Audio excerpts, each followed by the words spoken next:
Senhoras e senhores telespectadores da TV Otimista, senhoras e senhores internautas do blog do Edson Silva, estamos começando agora o nosso programa, o primeiro da semana, dizendo que a CPI da Coelce está instalada na Assembleia Legislativa Cearense e, nesta semana, os deputados que a integram vão definir o cronograma de trabalhos. Na última semana, eles fizeram uma sessão rápida apenas para a eleição do presidente, que é o deputado Fernando Santana, o vice-presidente, que é o deputado Carmelo Neto, e o presidente eleito, Fernando Santana, escolheu como relator o deputado Guilherme Landim. Vamos ouvir o que os três disseram no momento da instalação da CPI.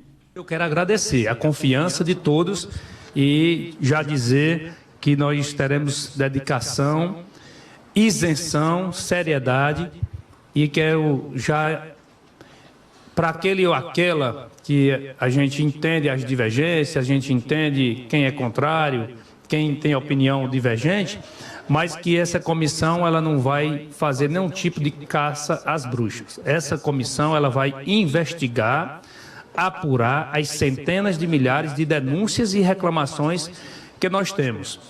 E a comissão parlamentar de inquérito, ela precisa acontecer, como já está acontecendo a partir de agora, porque em quase 24 meses de discussão nessa casa, de debate nessa casa, inclusive começou nesta sala com uma audiência pública, na época solicitada pelo deputado Fernando Santana, e o deputado Fernando Hugo de pronto chamou a audiência pública com a participação da Enel, em que fizemos diversos, todos nós naquele momento, questionamentos e apontamos aquilo que a população tem como sentimento e nada foi nos respondido. E nesse período de quase 24 meses, nunca esta casa recebeu um plano pela Enel de melhorar, um plano pela Enel de ter um canal de diálogo melhor com a população, de reparar danos quando aquelas reclamações são verdadeiras. Enfim, por isso tudo, o Ministério Público fez um trabalho ano passado, eu quero destacar,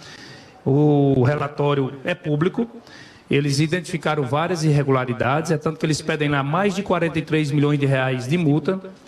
O DECOM este ano já aplicou 15 milhões de reais de multa ainda pelos mesmos motivos, razão em que a Assembleia Legislativa, após constituir uma comissão para estudar o contrato de concessão com a Enel, e nós fizemos esse trabalho o ano passado, entregamos o relatório apontando praticamente as mesmas irregularidades do Ministério Público e do DECOM, e até hoje nós não recebemos da Enel nenhum plano de melhoramento dos seus serviços. Por isso, a CPI é importante porque ela vai investigar, ela vai convidar, ela vai intimar, ela tem poder de ter acesso a documentos e ela vai acontecer, mas com isenção, com respeito, para que a gente possa, ao final dos trabalhos, apresentar à população, apresentar à justiça e a quem de direito para que a gente busque soluções. Lembrar que a Agência Nacional, a ANEEL, é a responsável porque ela é ela quem regulamenta, e eu estive lá pessoalmente acompanhado da senadora Augusta Brito, vale a pena destacar. Ainda ano passado, e eu não recordo aqui o Vinícius a data, e naquele momento nós apresentamos o pedido de caducidade, que foi apontado pelo relatório aqui, pelo relator na época, o deputado Guilherme Landim, e até hoje nós não recebemos resposta alguma da Agência Nacional que regulamenta, e quando regulamenta, penso eu, que é para atender a população, tendo em vista que a concessão é pública, mas mais me parece um puxadinho para defender a Enel, sendo muito franco e sincero. Também com a fala do líder do governo, deputado Romeu, é uma comissão realmente suprapartidária, que não é nem de governo, nem de oposição, é uma comissão realmente que o seu foco é defender o povo cearense, o consumidor cearense e buscar, sobretudo, justiça.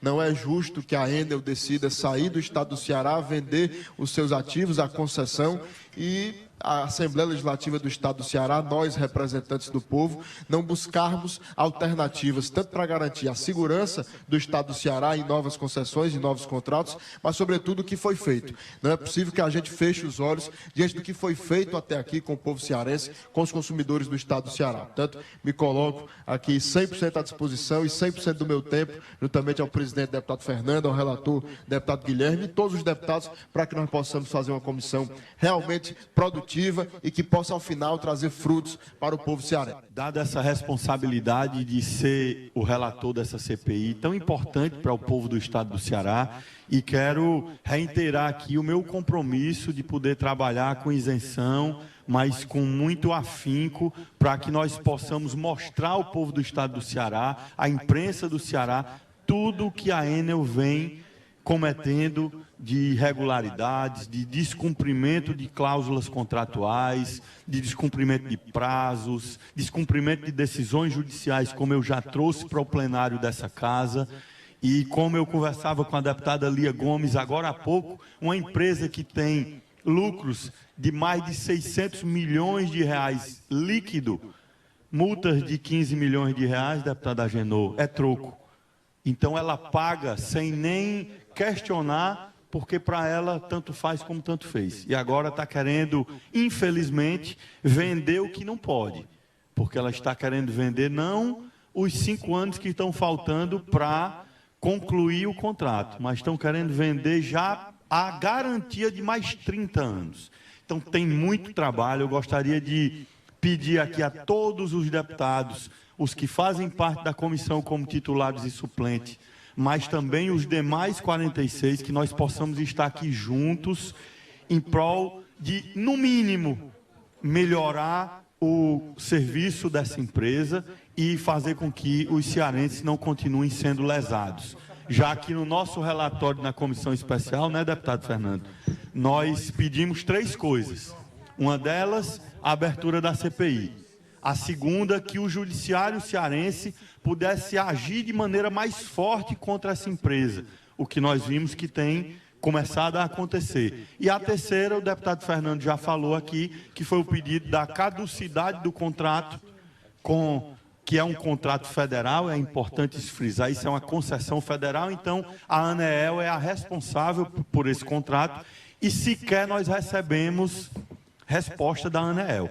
Isso não pode ficar assim, essa casa não pode aceitar que a ANEEL continue nos tratando dessa forma. Então, fica aqui só um preâmbulo aí do muito que nós temos a fazer nessa comissão e eu fico muito feliz de poder receber essa responsabilidade e à disposição de todos para contribuir com esse trabalho. Bom, nós ouvimos aí o deputado Guilherme Landim, que é o relator da Comissão Parlamentar de Inquérito da COELCE na Assembleia Legislativa.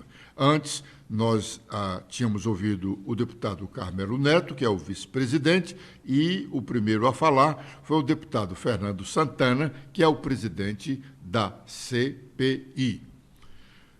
Saindo de CPI, nós vamos agora para CPMI, Comissão Parlamentar Mista de Inquérito, que funciona no Congresso Nacional, investiga os atos de vandalismos no dia 8 de janeiro deste ano, em Brasília, quando foram quebradas instalações do Poder Legislativo, do Poder Executivo e do Poder Judiciário.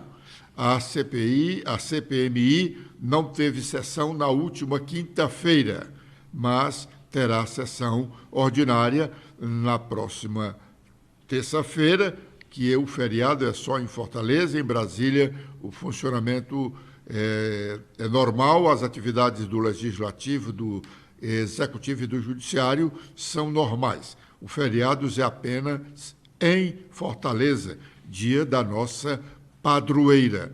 E a senadora Elisiane Gama, que é a relatora da CPMI, falou sobre os trabalhos e, sobretudo, de uma possível acariação entre o ex-ministro da Justiça e um dos depoentes recentes. Vamos ouvi-la.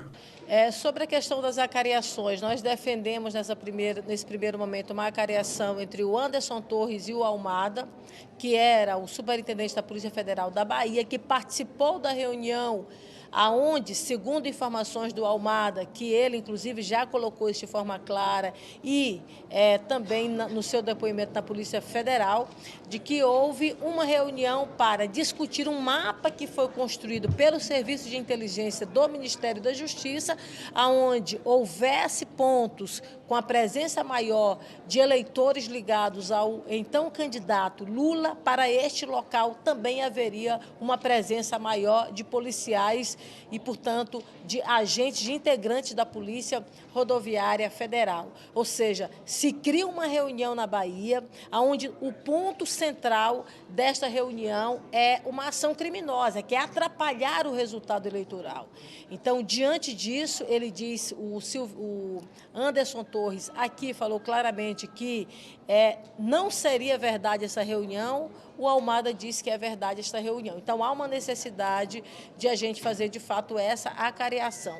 Quanto ao Silvinei, a ideia de fazer a acariação com ele seria, de fato, mais voltado para integrantes da própria Polícia Rodoviária Federal, porque nos relatórios que foram apresentados e nas ordens de serviços, que são as OS, lá constavam claramente um direcionamento desses policiais para a região Nordeste brasileira, inclusive com um aumento exponencial de diárias.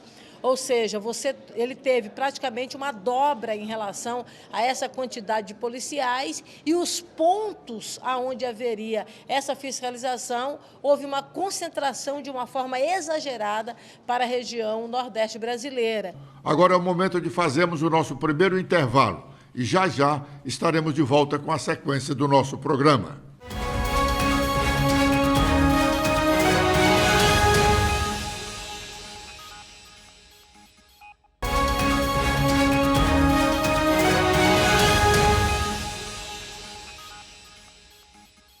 Os odontólogos do Ceará está preocupado com o avanço das cooperativas que contratam com o Estado do Ceará, empregando dentistas, dentre outros profissionais da área de saúde.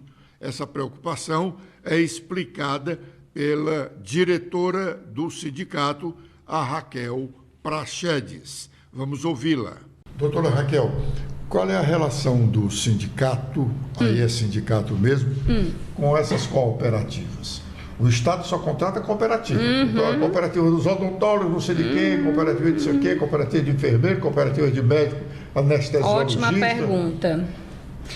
Qual é a nossa relação? Nós não temos relação. Na verdade, nós batalhamos para que o Estado não tenha mais vínculo com cooperativas e que ele faça um verdadeiro concurso público para substituir esse pessoal. Muito bem. Mas a ele interessa manter o contrato com a cooperativa. O que é que o sindicato faz para cobrar da cooperativa uma relação decente de trabalho com o contratado? Pronto, olha, fica difícil da gente cobrar isso porque o que acontece? Acredite, o dentista cooperado, ele é um dentista que não se aproxima do sindicato. Como a relação de emprego é frágil, você concorda que ele tem medo de perder o emprego? Ele tem medo de perder o emprego. Então, quando a gente procura, a gente vai lá e tenta fomentar essa discussão na internet, nos grupos de WhatsApp, a gente não consegue trazer esses dentistas. Eu trabalho num ambiente em que tem dentistas cooperados. E realmente o que a gente vê é o não interesse. Porque são dentistas que, inclusive, têm receio de perder seus empregos. E você deve saber que a cooperativa, aqui no Ceará, em vários dos locais, é uma verdadeira forma de muitos gestores e políticos colocarem suas pessoas dentro. Então, hoje ele não tem facilidade de empregar, porque ele teria... A gente sabe que não tem um critério de seleção, né? Então, assim...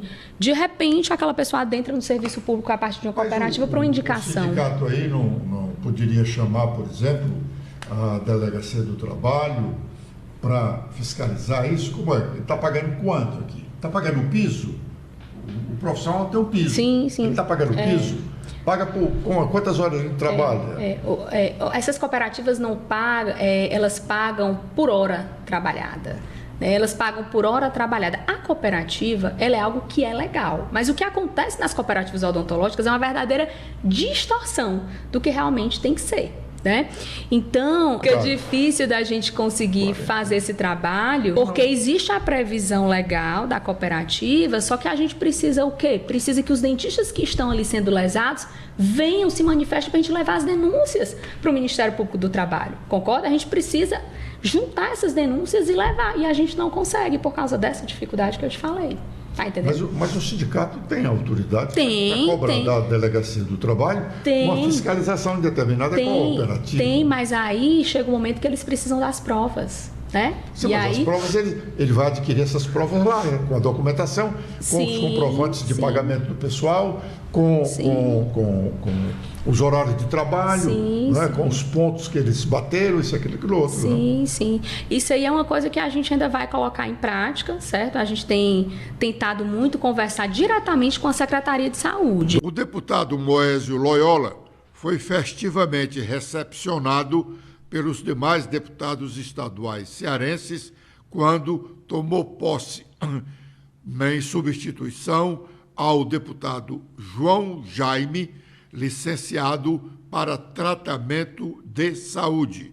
Moésio fez o seu pronunciamento lembrando a sua vida pública desde os primórdios. Vamos ouvi-lo. Comecei a minha vida aqui em 87, 88, praticamente da mesma maneira como estou voltando hoje. Fazia parte de uma congregação, de um estado que tinha muita perspectiva, mas tinha muito mais esperança, como também tinha na sua bagagem muita intranquilidade e muitas incertezas. Os problemas sociais do Ceará eram de um tal volume, as frustrações do cearense eram de um tal tamanho, que a gente realmente se admirava quando andava pelo interior. Aparecia um moço dos olhos verdes que transmitia naquele tempo a convicção de um trabalho da transformação de uma sociedade. O que ele prometia era praticamente fosse trabalho. E fiz parte exatamente dessa equipe, vindo nessa caminhada, navegando nesse rio, andando nessa esperança, surfando principalmente nesse desejo como cearense. Cheguei aqui como suplente e pouco a pouco as coisas foram acontecendo. Já no mandato de 90, que disputei, inclusive concorrendo em Sobral com Alexandre Figueiredo, figura estupenda, maravilhosa, amigo, com Cid Gomes, naquele tempo começava a substituir o irmão dele, que era o Ciro Gomes. A gente conseguiu naquele tempo ser votado e conseguiu uma terceira ou uma quarta posição nos pleitos de eleição de deputado estadual. Hoje, vendo o Osmar presidindo essa sessão, vendo o Zezinho sentado ao seu lado, eu sinto a saudade do passado, mas sinto a esperança misturada do velho com o novo. Os que aqui chegaram depois, os que aqui renovaram o parlamento e que hoje fazem parte de um novo momento de convicção e ao mesmo tempo de oração e de direção de uma esperança social. Vim aqui hoje bem renovado.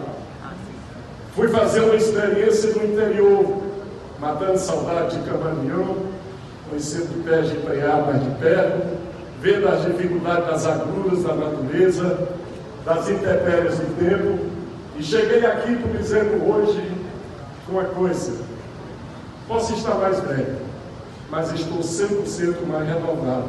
Aprendi, frequentei uma escola chamada vida, chamada dificuldade. Fui para perto exatamente dessa dificuldade. E aqui eu queria fazer uma dedicação exatamente a essas dificuldades. O Cariri, praticamente, quando eu fui ser prefeito de uma cidade do interior, o Cariri começava na Babá e terminava exatamente no Crato. Era o Crajubá. E eu fiz parte exatamente de um discurso que mandaram parar. Não é isso, não. E eu insisti exatamente nas audiências públicas que era hora de se modificar e se desse também chance aos menores. Eu sempre defendi a industrialização. A fábrica de calçados pode ser na cidade grande, A fábrica do apetrecho da Fivela pode ser uma cidade pequena através exatamente de criatividade, de envolvimento também. Hoje não é só um emprego, hoje existe uma diferença chamada geração de renda. Tem uma música exatamente de um conjunto que diz I started the joy, quer dizer, eu comecei uma brincadeira. Zezinho me chamou, me insultou, me inflamou, me deu muita corda, deu muito mais corda do que eu precisava, e eu já me considerava assim um pouquinho arquivado em termos de parlamento. E eu disse, eu vou dar uma brincada para ver realmente se essa coisa acontece. Uma candidatura que, se fosse assim, a gente compararia com uma ação de rainha. Era gemendo e chorando no vale de lágrimas. E eu realmente fiz isso. Todos os lugares que eu frequentava estavam ocupados e bem ocupados. Pessoas que, vamos dizer, frequentemente ocuparam o espaço, e eu tive que exatamente aceitar, em vez de um banco, uma pontinha no banco, para naturalmente plantar ali uma esperança. Ainda fiz em 90 dias 18.716 votos. Se amplia a discussão sobre os valores que serão definidos pelo Congresso Nacional para o fundo eleitoral da próxima eleição municipal em 2024. Stephanie. Olá, Edson, olá, internautas do blog do Edson Silva. O Estadão destaca que não há dinheiro que baste para saciar a fome pantagruélica dos partidos por mais recursos públicos. De olho nas eleições municipais do ano que vem e meio à discussão do orçamento de 2024, os manda-chuvas de quase todas as legendas têm articulado o novo aumento do Fundo Especial de Financiamento de Campanha, o chamado Fundo Eleitoral. Para a eleição geral de 2022, vale lembrar, os partidos tiveram 5 bilhões para gastar, um recorde. Mas o que é um recorde? Afinal, se não algo a ser batido. Para as eleições que se avizinham, as legendas pleteiam um valor próximo a 5,5 bilhões, considerando apenas a inflação no período. Se esse despautério avançar, e não há razões para ter fé no contrário, haja vista que quando querem, os caciques se unem na disfarçatez para aprovar qualquer coisa que atenta a seus interesses comuns. Será mais um desrespeito aos contribuintes, mais uma declaração de absoluto alheamento à realidade do país, além de uma profunda desconsideração pela indignação de muitos brasileiros com essa farra envolvendo os fundos bilionários que engordam ano após ano a caixa dos partidos políticos.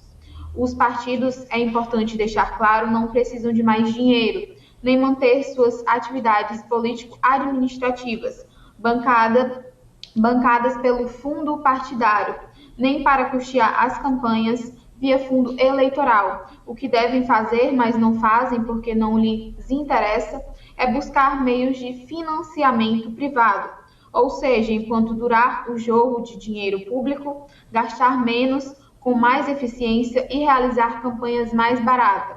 É algo absolutamente possível. Agora é o momento de chamarmos o nosso intervalo. Voltaremos já.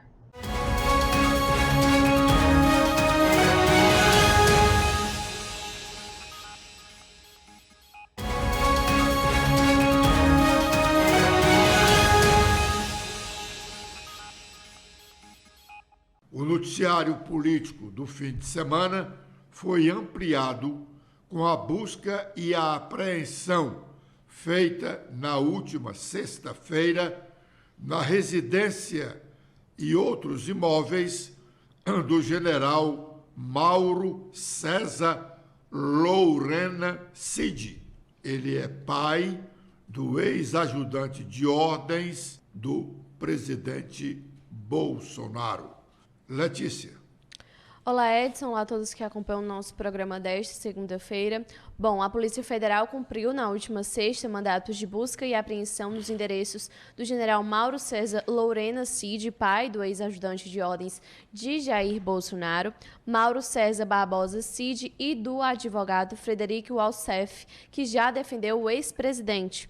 O objetivo é investigar desvios de joias e outros bens de valor obtidos pelo ex-ajudante de ordens em viagens oficiais no governo Bolsonaro e sua posterior venda ilegal no exterior. A APF colheu indícios de que o pai de Cid, o general Cid, teria participado dessa venda de joias e chegou a emprestar sua conta bancária no exterior para o recebimento de valores desses negócios. A investigação também detectou que Frederico entrou no esquema com o objetivo de recomprar parte desses bens para devolvê-los ao Tribunal de Contas da União, o TCU, quando as apurações começaram a mirar as joias dadas a Bolsonaro. Barbosa Cid, preso desde maio, e tenente do Exército Osmar Crivellati também foram alvos da operação. A coluna tenta localizar os citados.